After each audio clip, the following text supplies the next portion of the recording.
Assalamualaikum warahmatullahi wabarakatuh. Salam sejahtera bagi kita semua. Shalom, Om Swastiastu, Namo Buddhaya, salam kebajikan. Yang terhormat kepada Ibu Sulastri Irbayuni, selaku dosen pengampu mata kuliah Perilaku Keorganisasian kelas K, dan teman-teman yang saya banggakan. Kami dari kelompok 6 akan mempresentasikan materi tentang tim kerja. Next slide.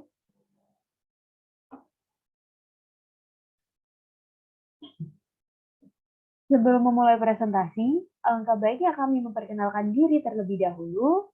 Perkenalkan, kelompok kami yang beranggotakan dengan saya sendiri, Mbak Hana Dwi Novitasari, NPM 200, 120, 156. Dan saya, Diananda Astimeira dengan NPM 200, 120, 144. Saya Julianika Rahman Tias, NPM 200, 120, 145. Saya Kimima dengan NPM 200, 120, 151. Next slide. Memasuki pembahasan materi yang pertama, yaitu tentang definisi dari tim kerja. Sebenarnya apa sih tim kerja itu? Di sini terdapat beberapa pengertian dari para ahli tentang tim kerja. Untuk yang pertama, menurut Stephen Timothy, tim kerja adalah kelompok yang usaha-usaha individualnya menghasilkan kinerja lebih tinggi dibandingkan jumlah masukan individual. Hal ini memiliki pengertian bahwa kinerja yang dicapai oleh sebuah tim lebih baik daripada kinerja per individu di suatu organisasi. Lalu yang kedua, menurut Allen, tim kerja adalah orang yang sportif, sensitif, dan senang bergaul, serta mampu mengenali aliran emosi yang terpendam dalam tim dengan sangat jelas. Tim kerja menghasilkan sinergi positif melalui usaha yang terkoordinasi. Usaha-usaha individu akan menghasilkan satu tingkat kinerja yang lebih tinggi dibandingkan jumlah masukan individual. Pengguna tim secara ekstensif menghasilkan potensi bagi sebuah organisasi untuk membuahkan banyak hasil yang lebih besar tanpa peningkatan masukan. Kinerja tim akan lebih unggul dibandingkan kinerja individu jika tugas yang harus dilakukan menuntut keterampilan ganda. Lalu selanjutnya ada menurut Hunsaker, tim ialah kelompok dengan keterampilan yang saling melengkapi dan berkomitmen untuk mencapai tujuan bersama secara efektif dan efisien. Sehingga di sini dapat kita simpulkan pengertian dari tim kerja sendiri adalah kelompok yang terdiri dari 2 orang atau lebih yang memiliki keterampilan dengan saling berinteraksi, bekerja sama, mengkoordinir, dan berkomitmen untuk mencapai tujuan bersama secara efektif dan efisien. Next slide. Nah, di sini untuk tim kerja sendiri memiliki manfaat-manfaat yang bisa kita dapatkan, yaitu untuk yang pertama, pekerjaan menjadi lebih ringan karena dilakukan secara bersama-sama. Untuk yang kedua, dapat menimbulkan semangat kebersamaan. Dan yang ketiga, lebih efektif dan efisien dibandingkan kerjakan sendiri-sendiri. Dan yang terakhir, yaitu kinerja organisasi lebih meningkat. Nah, untuk tim kerja sendiri menjadi populer dalam suatu organisasi karena bukti menyatakan bahwa lazimnya kinerja tim lebih unggul dibandingkan kinerja individu. Manajemen menemukan bahwa tim lebih tanggap dan responsial terhadap peristiwa yang berubah di departemen atau bentuk-bentuk lain yang lebih tradisional daripada pengelompokan yang permanen. Dan juga tim mempunyai kemampuan untuk dapat dengan cepat berkumpul, menyebar, memfokus ulang, dan membubarkan diri. Next slide akan dijelaskan oleh rekan saya. Oke, memasuki materi perbedaan kelompok kerja dan tim kerja. Bisa di next slide.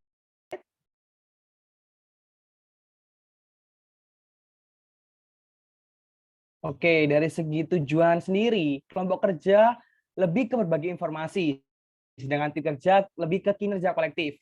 Dari segi sinergi, kelompok kerja lebih memilih netral, sedangkan tim kerja lebih ke positif.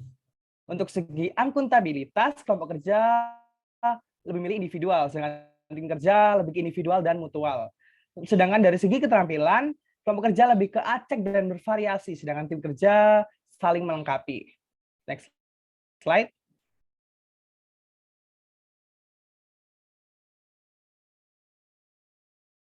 Kelompok dan tim merupakan dua konsep yang berbeda. Yang pertama, kelompok kerja. Kelompok kerja sendiri adalah kelompok atau dua individu atau lebih yang berinteraksi dalam berbagi informasi dan saling bergantung, yang bergabung bersama-sama untuk mencapai sasaran Kelompok kerja bersifat yang pertama untuk memenuhi kebutuhan informasi, yang kedua natural, yang ketiga individual, yang keempat kinerjanya acak dan bervariasi. Robbins menyebutkan sejumlah klasifikasi kelompok yang menurutnya terdiri atas yang pertama kelompok komando, yang kedua kelompok pekerjaan, yang ketiga kelompok kepentingan, dan yang keempat kelompok pertemanan.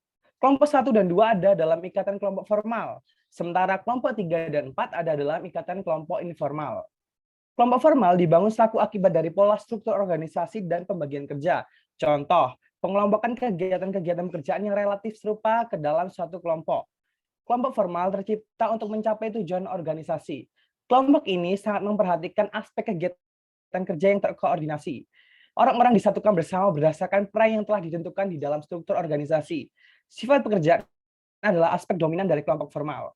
Sedangkan kelompok informal, pembentukannya lebih didasarkan pada hubungan dan persetujuan informal di antara para anggota kelompok ketimbang hubungan peran yang telah ditentukan manajemen. Hubungan informal tersebut dibentuk untuk memuaskan kebutuhan sosial dan psikologis para anggota kelompok, sehingga tidak mesti berhubungan dengan tugas-tugas organisasi yang harus mereka laksanakan. Kelompok mungkin saja menggunakan aneka cara demi memuaskan afiliasi anggota dan motivasi sosial lainnya yang dianggap kurang tersedia di dalam situasi kerja organisator. Keanggotaan dalam kelompok informal dapat bersifat lintas struktur formal. Dan yang kedua, tim kerja. Tim kerja adalah kelompok yang upaya-upaya individunya menghasilkan suatu kinerja yang lebih besar daripada jumlah dari masukan-masukan individual. Tim kerja bersifat yang pertama untuk mencapai kinerja bersama, yang kedua positif, yang ketiga individual dan timbal balik, yang keempat kinerjanya saling melengkapi. Menurut Laurie J. Mullins membedakan kelompok dan tim berdasarkan 6 variabel, yaitu ukuran, seleksi, kepemimpinan, persepsi, gaya, dan semangat. Tim adalah suatu unit yang terdiri atas 2 orang atau lebih yang berinteraksi dan mengkoordinasi kerja mereka untuk tujuan tertentu. Definisi ini memiliki 3 komponen. Pertama, dibutuhkan 2 orang atau lebih. Kedua, orang-orang dalam sebuah tim memiliki interaksi regular. Ketiga, orang-orang dalam sebuah tim memiliki tujuan kinerja yang sama. Oke, untuk materi selanjutnya akan dijelaskan oleh rekan saya.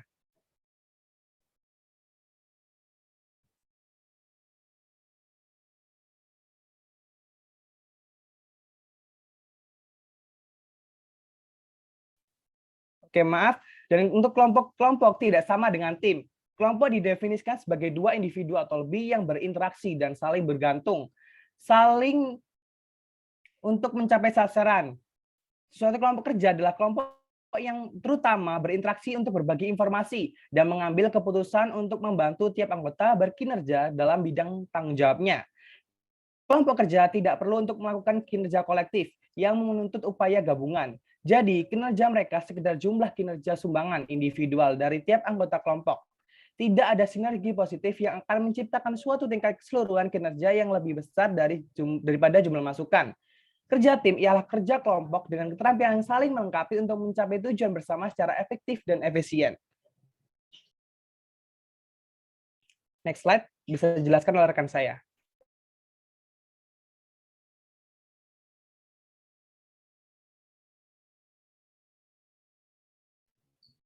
Selanjutnya ada tipe atau jenis-jenis tim. Yang pertama, tim pemecah masalah. Tim pemecah masalah ini mulai populer sejak tahun 1980-an. Bentuk tim awalnya serupa dengan tim lain. Mereka umumnya terdiri dari 5 hingga 12 pekerja yang dibayar per jam dari departemen yang sama dan saling bertemu sekian jam setiap minggu untuk membahas peningkatan kualitas, efisiensi, dan lingkungan kerja. Lalu yang kedua, ada tim kerja pengelola diri. Umumnya terdiri atas 10 hingga 15 orang yang mengambil alih tanggung jawab dari para supervisor. Tanggung jawab ini termasuk kendali menyeluruh atas kecelakaan kerja, penentuan penilaian pekerjaan, pemecahan masalah, dan pemilihan prosedur-prosedur pemeriksaan yang dilakukan secara kolektif. Tim ini bahkan memilih sendiri anggotanya. Perkiraan menyebutkan sekitar 30% pekerja Amerika Serikat menggunakan bentuk tim ini. Dan di antara firma-firma besar, jumlah tersebut mendekati angka 50%. Lalu, ada tim lintas fungsional. Tim ini terdiri atas pekerja-pekerja dari tingkat hierarki yang serupa, tetapi beda wilayah pekerjaannya. Mereka bergabung bersama guna menyesuaikan suatu pekerjaan.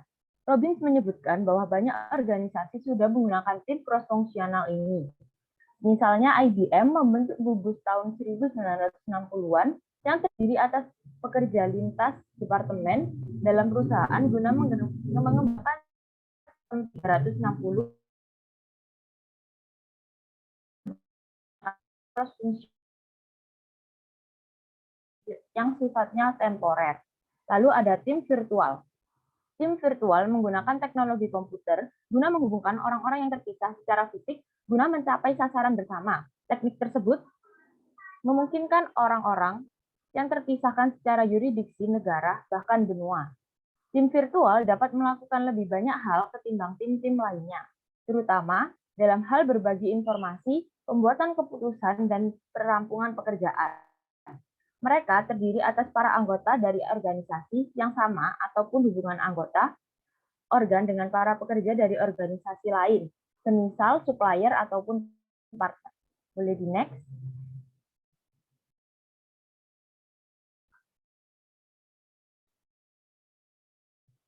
Lalu, bagaimana sih membentuk tim kerja yang efektif? Boleh di next?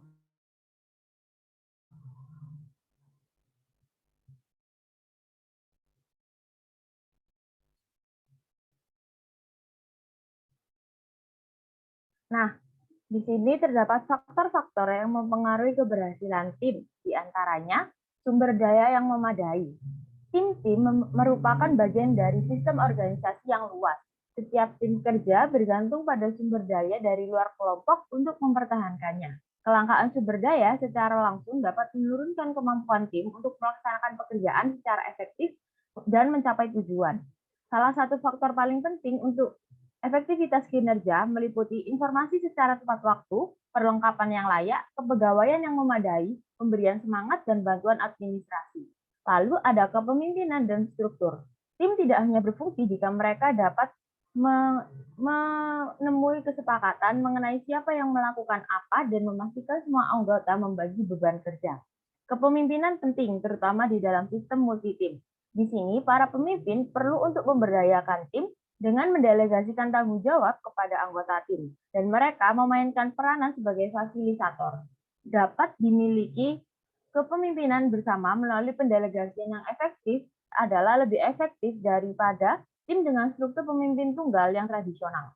Lalu ada iklim kepercayaan. Para anggota tim yang efektif saling mempercayai satu sama lain. Mereka juga memperlihatkan kepercayaan kepada para pemimpin mereka.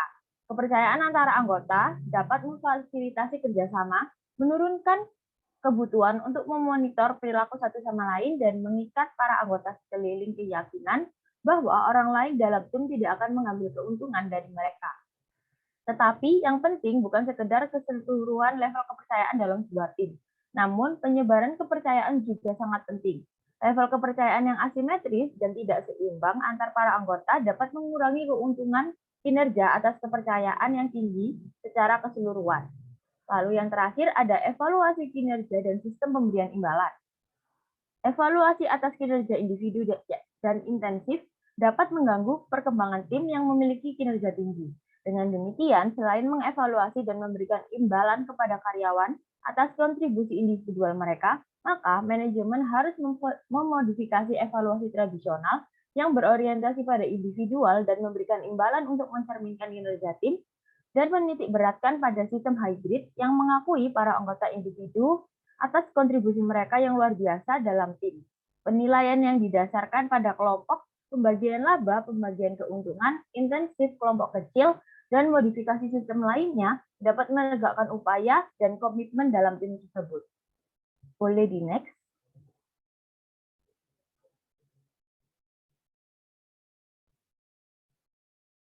Nah, lalu ada komposisi tim. Kategori komposisi tim meliputi variabel-variabel yang terkait dengan bagaimana seharusnya tim menempatkan para staf, kemampuan, dan kepribadian dari para anggota tim, alokasi peran, ukuran tim, dan keinginan para anggota atas kerja tim.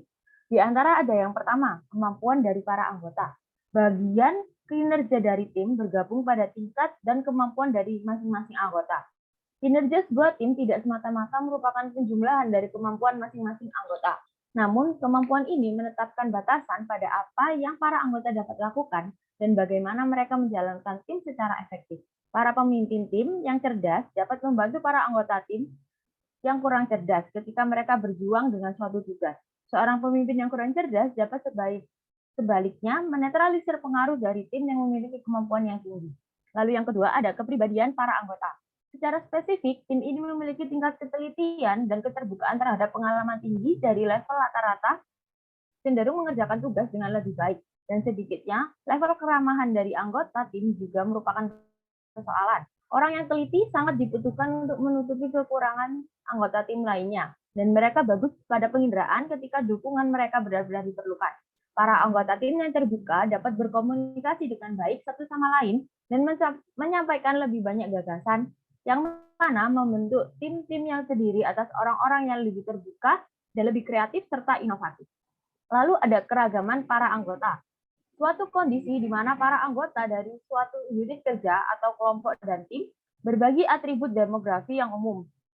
Misalnya umur, jenis kelamin, ras, tingkat pendidikan, atau lamanya layanan dalam organisasi tersebut merupakan subjek dari demografi organisasi. Keragaman budaya terlihat menjadi aset bagi tugas untuk membutuhkan sudut pandang yang berbeda. Tiap tim yang memiliki budaya heterogen memiliki pembelajaran yang lebih sulit untuk bekerja satu sama lain dalam memecahkan masalah. Kelebihannya adalah kesulitan-kesulitan ini nampaknya menghilang seiring dengan berjalannya waktu. Meskipun tim baru yang memiliki budaya beragam memiliki kinerja yang lebih buruk dibandingkan tim baru yang memiliki budaya homogen, maka perbedaan akan lenyap sekitar 3 bulan. Kemudian ada besaran tim dan pilihan anggota. Sebagian besar ahli menyetujui mempertahankan tim yang kecil adalah kunci untuk meningkatkan efektivitas kelompok. Pada umumnya, tim yang paling efektif memiliki 5 hingga 9 anggota. Para ahli menyarankan untuk menggunakan jumlah terkecil dari orang yang dapat menjalankan tugas. Sayangnya, para manajer seringkali melakukan kesalahan dengan membuat tim yang terlalu besar. Lalu ada pilihan anggota. Tidak setiap karyawan adalah orang yang pandai dalam tim. Jika diberikan opsi, banyak karyawan yang akan memilih diri mereka sendiri untuk bekerja sendirian dibandingkan bergabung dalam tim. Hal ini membuktikan bahwa ketika memilih para anggota, para manajer harus mempertimbangkan pilihan individu yang sejalan dengan kemampuan, kepribadian, dan keterampilan. Tim-tim yang memiliki kinerja yang tinggi cenderung terdiri atas orang-orang yang lebih memilih bekerja sebagai bagian dari suatu kelompok. Selanjutnya dijelaskan oleh rekan saya.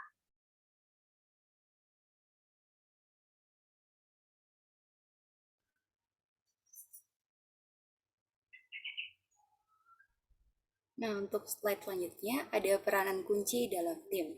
Ada 9 peranan tim yang harus dipenuhi, yaitu yang pertama ada pencipta atau kreator, yang kedua ada penyelenggara atau promotor, yang ketiga ada penilai atau asesor, yang keempat ada penyusun atau organizer, lalu ada penghasil atau produser, pengendali atau controller, pengelola atau maintainer, penasehat atau advisor, dan yang terakhir ada penghubung atau linker. Nah, yang pertama, pencipta atau kreator. Pencipta atau kreator merupakan orang yang termasuk dalam pencipta, yang merupakan orang yang mempunyai daya imajinasi yang tinggi dalam memprakarsai gagasan-gagasan atau konsep yang kreatif. Orang-orang seperti ini biasanya memiliki ciri yang tak bergantung pada orang lain, suka bekerja sendiri, memiliki cara dan gaya kerjanya sendiri, serta pengaturan waktu yang menurut mereka sendiri. Lalu, ada penyelenggara atau promotor. Orang dalam kelompok ini senang mengambil atau memenangkan gagasan baru dan memperjuangkan kasus serta mampu menemukan sumber daya untuk mempromosikan gagasannya. Lalu ada penilai atau asesor. Biasanya individu ini mempunyai keterampilan analisis opsi yang sangat kuat dan juga mendalam. Lalu ada penyusun atau organizer. Individu ini memiliki kemampuan yang baik dalam menyusun dan menyediakan prosedur operasi untuk mengubah gagasan menjadi kenyataan dan menyelesaikan suatu urusan. Mereka menentukan tujuan, menetapkan rencana, mengorganisasi orang-orang, dan menegakkan sistem untuk menjamin dipatuhinya tenggat waktu atau deadline. Yang kelima ada penghasil atau produser. Individu ini biasanya menyediakan arah dan tindak lanjut. Peran mereka biasanya memfokuskan pada ditaatinya batas waktu atau deadline dan memastikan bahwa semua komitmen ditindaklanjuti. Mereka biasanya bangga dengan hasil yang teratur dan sesuai dengan standar mereka. Yang keenam, ada pengendali atau controller. Pengawas atau pemeriksa atau pengendali ini merupakan individu yang sangat memperdulikan penegakan dan penguatan aturan dan prosedur. Mereka menguji setiap perincian, menegakkan aturan, dan memastikan agar terhindar dari ketidaktepatan. Yang ketujuh, ada pengelola atau maintainer. Biasanya memiliki peranan penting karena memberikan kemantapan di dalam sebuah tim, lalu mereka akan selalu memperjuangkan membela tim mereka ketika menghadapi orang luar. Yang kedelapan, ada penasihat atau advisor. Biasanya merupakan individu yang mendengarkan dengan baik dan cenderung tidak menekankan titik pandangnya kepada orang lain. Mereka akan mendorong dan berusaha mencari informasi sebanyak-banyaknya sebelum mengambil suatu keputusan. Dan yang terakhir ada penghubung atau lingkar. Penghubung atau lingkar ini biasanya individu yang memahami semua pandangan dari orang lain, dan mereka akan mencoba memahami semua pandangan tersebut. Penghubung atau lingkar ini biasanya akan mengkoordinasikan dan mengintegrasikan.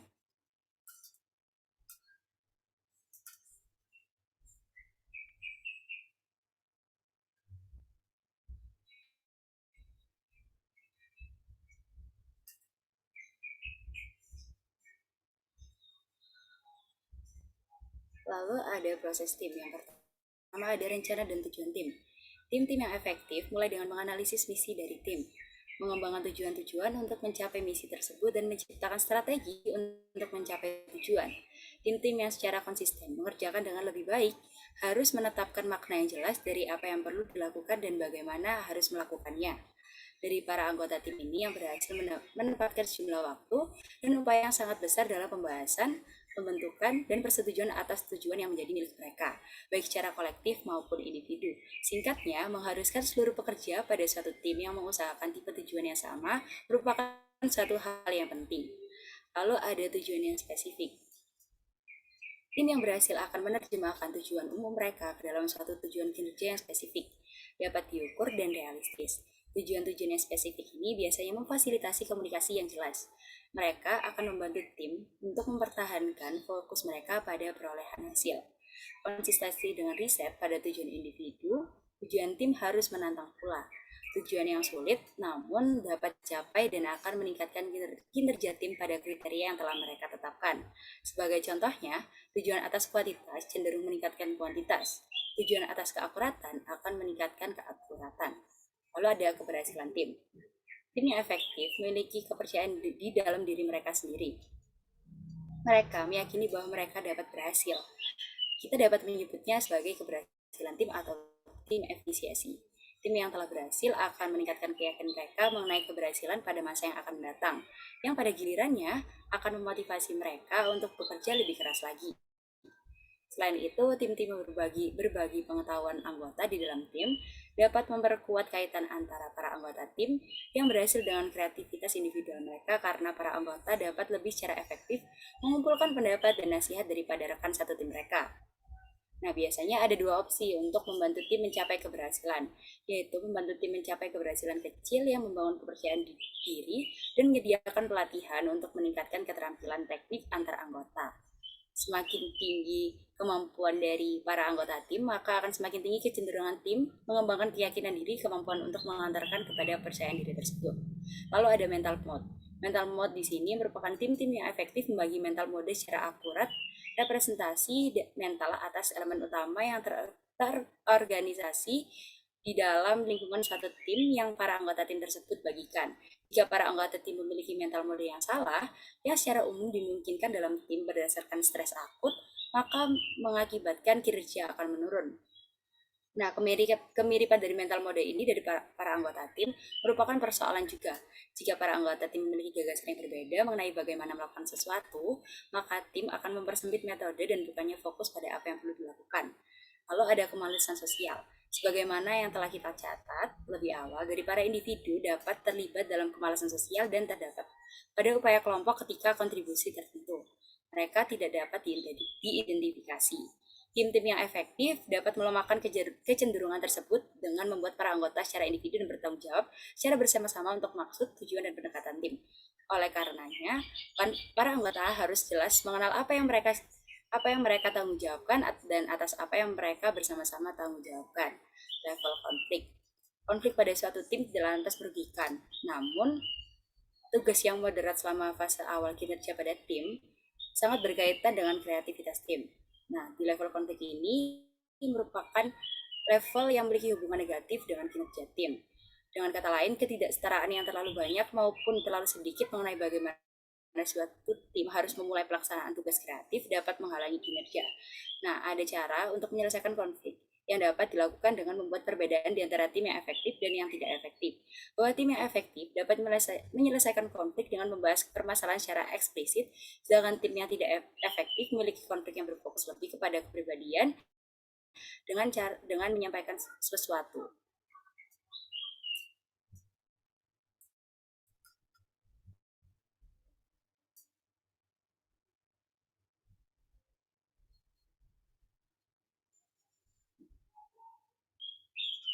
Nah, kinerja tim atau teamwork merupakan kemampuan untuk bekerjasama dengan orang lain untuk tujuan yang sama. Kinerja tim yang efektif merupakan faktor utama dalam kepuasan pelanggan. Tim berperan penting dalam perkembangan suatu organisasi atau perusahaan.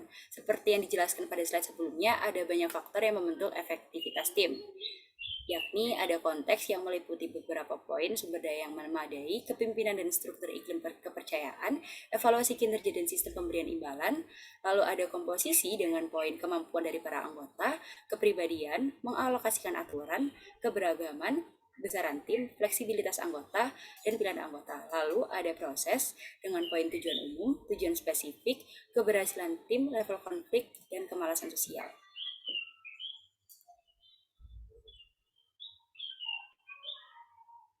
Lalu ada mengubah individu menjadi pemain tim. Yang pertama, ada pemilihan merekrut para pemain tim. Beberapa orang telah memiliki keahlian interpersonal untuk menjadi para pemain tim yang efektif ketika merekrut para anggota tim. Pastikan bahwa para kandidat dapat memenuhi peranan tim mereka sejalan dengan persyaratan teknis. Tim yang terdiri atas para anggota yang menyukai pekerjaan yang memerlukan penyatuan pikiran juga tampak lebih efektif dan dapat menggabungkan beberapa sudut pandang yang timbul dari keberagaman umur dan pendidikan. Lalu yang kedua ada pelatihan menciptakan para pemain tim. Para ahli pelatihan melakukan latihan yang memungkinkan para pekerja untuk mengalami kepuasan yang diberikan melalui kerja tim dengan seminar untuk membantu para pekerja meningkatkan keterampilan pemecahan permasalahan, komunikasi, negosiasi, manajemen konflik, dan pelatihan. Lalu yang terakhir ada pemberian imbalan, menyediakan intensif agar menjadi pemain tim yang baik. Sistem pemberian imbalan organisasi harus dikerjakan ulang untuk mendorong usaha mereka bekerja sama dan bukannya saling berkompetisi. Seperti dengan halnya promosi, kenaikan gaji, dan bentuk penghargaan lainnya yang harus diberikan kepada individu yang telah bekerja dengan efektif sebagai anggota tim, dengan melatih para anggota baru, berbagi informasi, membantu menyelesaikan konflik dalam tim, dan menguasai keterampilan yang dibutuhkan. Dan jangan lupakan imbalan secara intrinsik, misalnya persahabatan. Nah, Hallmark Cards menambahkan sistem intensif dasar sebagai individu pada bonus tahunannya yang didasarkan pada pencapaian tujuan tim. Whole Foods mengarahkan sebagian besar sistem imbalannya didasarkan pada kinerja mengarah pada kinerja tim. Sebagai hasilnya, tim-tim ini memilih para anggota yang baru dengan hati-hati, sehingga mereka memberikan kontribusi bagi efektivitas tim, dan dengan demikian memperoleh bonus tim. Hal tersebut biasanya menjadi hal yang terbaik untuk menetapkan suatu syarat untuk bekerja sama sengsara mungkin selama kelangsungan hidup tim ini berjalan.